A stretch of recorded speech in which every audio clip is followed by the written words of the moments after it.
खान की अहलिया बशरा बीबी के साबिक खावनद और इद्दत में निकाह केस की शिकायत कुनिंदा खावर मानिका का कहना है कि इमरान खान ने मेरा हंसता बिस्ता घर तबाह कर दिया। मैंने पीटीआई की हुकूमत में कोई फायदा हासिल नहीं किया।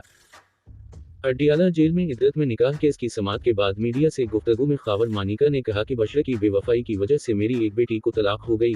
मेरा एक बेटा जहनी दबाव का शिकार रहा, वो बहाली सेंटर में दाखिल है।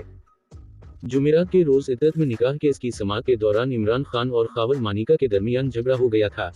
अदालत में जब इमरान खान ने अदालत की कार्रवाई में मदाखलत करते हुए मामला हलफ के जरिए तय करने के लिए कहा तो खावर मानिका ने इन्हें कहा था कि तुमने मेरा घर बर्बाद कर दिया। केस की समाअत के बाद सहाफियों के सवालों के जवाब में खावर मानिका ने कहा कि इमरान खान फरागोगी और बशरा बीबी की बहन मरियम के जरिए हमारे घर आया था।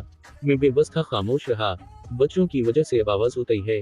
लोगों को समझना चाहिए मेरा हंसता बिस्ता घर तबाह हुआ। बानी पीटीआई के दूर हुकूमत में मैंने कोई फायदा हासिल नहीं किया।